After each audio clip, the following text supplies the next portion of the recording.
বর্তমান সরকারের যে নির্বাচনী ইশতেহার লার্নিং উইথ হ্যাপিনেস একটা বড় অংশ আপনার নির্বাচনী ইশতেহারের পার্ট।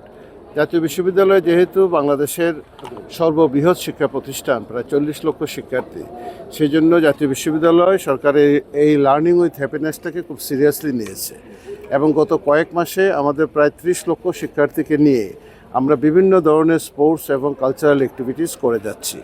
তারই একটা পার্ট হিসেবে আজকে 18টি বিশ্ববিদ্যালয়, পাবলিক বিশ্ববিদ্যালয়কে নিয়ে আমরা এই আন্তঃবিশ্ববিদ্যালয় ক্যারাম প্রতিযোগিতার আয়োজন করেছি।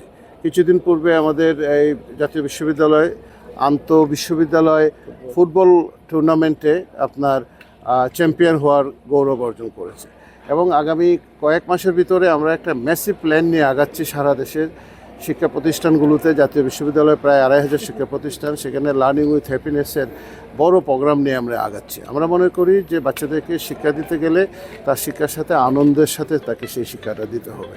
বাচ্চাদেরকে যদি আমাদেরকে জাতি গঠনের কাজে লাগাতে হয়, বাচ্চাদেরকে যদি আমাদেরকে নিজের দেশের প্রতি দায়িত্ববোধ তৈরি করতে হয়, বিভিন্ন ধরনের সামাজিক যে সমস্ত সমস্যাগুলো আছে সেগুলো থেকে যদি দূরে রাখতে হয়, তাহলে আমাদের বাচ্চাদেরকে ইনভলভ করতে হবে, এনগেজ করতে হবে। এবং এই এনগেজের একটা বড় জায়গা হলো আপনার এই খেলাধুলা এবং সাংস্কৃতিক কর্মকাণ্ড।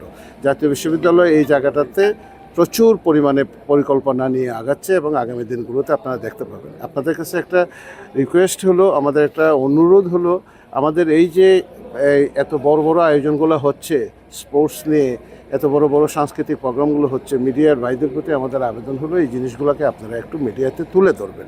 সেই জিনিসগুলো সঠিকভাবে মিডিয়াতে আসে না, আসলে পরে আমাদের ছেলেমেয়েরা আরও উৎসাহিত হয়, তাদের গার্জিয়ানরা উৎসাহিত হয় এবং দেশ উপকৃত হবে।